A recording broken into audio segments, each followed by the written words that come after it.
Just and Fair Delimitation JFD Manipur gi mitheng makhada Imphal gi Khwairamban Bazar da su kaithel family bisingna mitop khandroktriba fauba census ama delimitation gi thabak thauram pangthokpa yaroi haina khongjang changsile hiramasida Impact News ki paudumama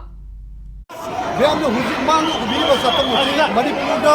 sei chang sina chang gi mitop chin asina maru orga ubiri ba chin asina no gi hakalakuna Kudung cat apa, kudung apa ya? Tinggal kita sibuk apa? Hanya cuma paling berlega kita.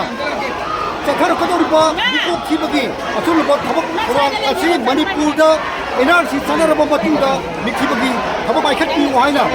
Campaign for Just and Fair Delimitation nak memang dah. Nak lupa sesas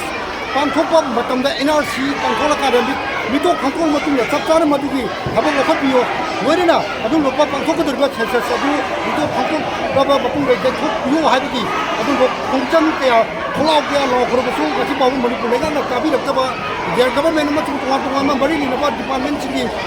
minister sini, MLA sini, juga official sini dah tak sini bawa tapi dapat jadi nasi mak JFD ki, kongcam ama orang nasi hari ini mak kecil dah, bapung sini lagi ba ima ibel sini,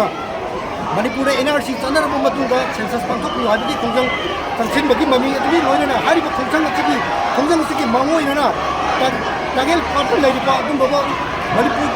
Academy of Training dah tu nasi mak census torpun macam dah terus jaga tu bawa official sini makoi ki training tu bawa aduh tu JFD ki student season ki bagi kau lagi kaya loh ni na hujung macam mangga begini bawa si NRC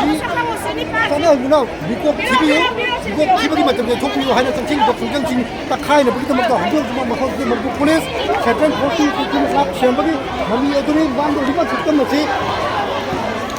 aduh hujung sebab orang di makoi kita paham betul aduh security force ni kami kita nak Shambagi Mami hari mana dah imai bel singi makai lagi so hari baca ni konjeng lagi dia pun konjeng jadi hari tu mana orang dah hujung macam apa farmai makai kecil maya campur macam dah buka bagi sakam macam ni ubri baca mana dah security force makai jadi tangai khadra kari kumba hari pa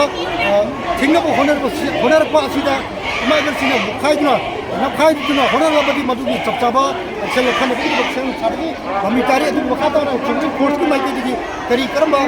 orang lokal ke hari tu biar